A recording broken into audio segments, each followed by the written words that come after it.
নমস্কার বন্ধুরা, জিও হাব চ্যানেলে তোমাদের সকলকে আমি স্বাগত জানাই।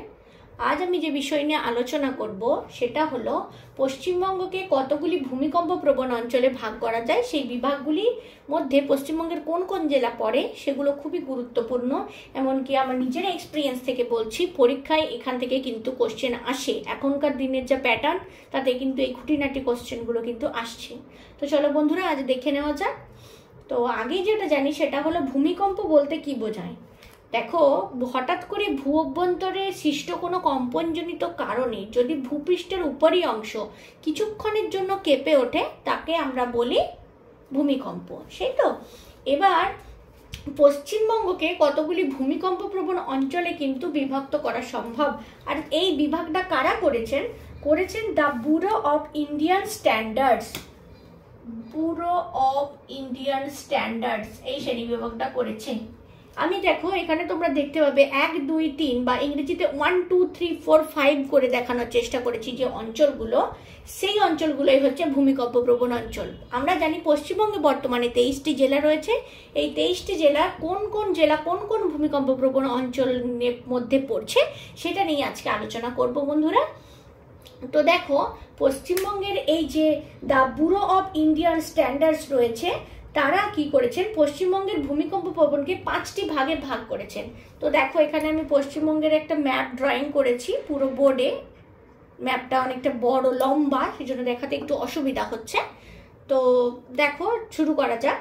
পশ্চিমবঙ্গের যে ভূমিকম্প প্রবণ 5টি ভাগে ভাগ করেছে সেটা হলো অঞ্চল 1, অঞ্চল 2, অঞ্চল 3, অঞ্চল 4, অঞ্চল 5। এই দেখো এখানে আমি 5 দিয়ে দেখিয়েছি। তো দেখে নিই এবারে কোন কোন জেলাগুলি কোন কোন বিভাগের মধ্যে পড়ে। দেখো আমি এখানে 23টি জেলায় ড্রয়িং করেছি এবং এই 23টি জেলার মধ্যে 1 যে কাউন্টিংগুলো করেছি, সেই 1 যেখানে লেখা হচ্ছে সেটা হচ্ছে পশ্চিমবঙ্গের ভূমিকম্প প্রবণ অঞ্চল 1। তার মধ্যে কোন কোনগুলি পড়ছে, ওপরের দিকে দেখো দার্জিলিং, কালিম্পং, জলপাইগুড়ি, আলিপুরদুয়ারের হিমালয় পার্বত্য অঞ্চলটা এর মধ্যে পড়ছে। আমরা জানি পশ্চিমবঙ্গের আরেকটু ওপর থেকে এখান থেকেই শুরু হয়ে যাচ্ছে সিকিম, মানে হিমালয়ের কিছুটা অংশ। তো দার্জিলিং, কালিম্পং আর আলিপুরদুয়ারের কিছুটা অংশ কিন্তু এই অঞ্চল 1 এর মধ্যে পড়ছে বা অঞ্চল 1 এর মধ্যে পড়ছে। এবার অঞ্চল 2 এর মধ্যে আসি। অঞ্চল 2 এর মধ্যে আছে শুধুমাত্র পুরুলিয়া সর্বাধিক পশ্চিমবঙ্গের খরাপ্রবণ জেলা, সেই জেলাটি পড়ছে অঞ্চল 2 এর মধ্যে। অঞ্চল 3 এর মধ্যে কোন কোন বিভাগটা পড়ছে দেখো তোমরা ভালো করে এভাবে দেখতে পাবে। এইখান মাঝের পুরো অংশটাই কিন্তু অঞ্চল 3 এর মধ্যে পড়ছে। তার মধ্যে আছে মুর্শিদাবাদ, নদিয়া, মালদহ, বাঁকুড়া, বর্ধমান, তারপর হাওড়া, হুগলি, কলকাতা।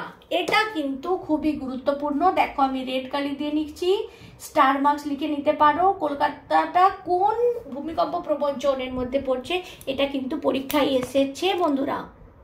এটা নিয়ে পরীক্ষা কিন্তু যথেষ্ট কোশ্চেন এসেছে, তাই আমি এই নিয়ে আলোচনা করছি। এবার আসি অঞ্চল 4 নম্বর। 4 নম্বর অঞ্চলের মধ্যে যে যে জেলাগুলি পড়ছে সেই যে জেলাগুলো রয়েছে কালিম্পং। এই দেখো এইখানের মধ্যে 4 দিয়ে দেখিয়েছি, কালিম্পং, জলপাইগুড়ি এবং কোচবিহারের পশ্চিমাংশ। এই যে পশ্চিম অংশটা জুড়ে রয়েছে যে 4 পুরো জোন দিয়ে দেখিয়েছি, এটার মধ্যে পড়ছে। এছাড়াও রয়েছে উত্তর দিনাজপুর, দক্ষিণ দিনাজপুর এবং মালদা।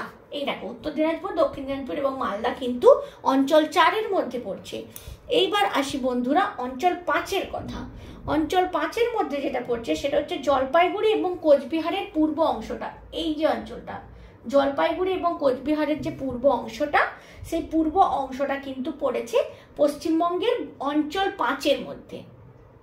তো দেখলে বন্ধুরা এটা খুবই গুরুত্বপূর্ণ, তোমরা চাইলে নোট করে নিতে পারো কোন কোন জেলা কোন কোন ভূমিকম্প প্রবণের মধ্যে পড়ছে। আর দেখো ভূমিকম্প প্রবণ বা যে কোনো বিষয় যদি আমি ম্যাপের মধ্যে দেখাই না, তোমাদের বুঝতে সুবিধা হয় এবং মনে রাখতেও সুবিধা হয়। তাই আমি চেষ্টা করলাম, বোর্ডটা অনেকটা লম্বা হয়েছে ছবিটা, তো যাই হোক এভাবেই আমি দেখানোর চেষ্টা করলাম।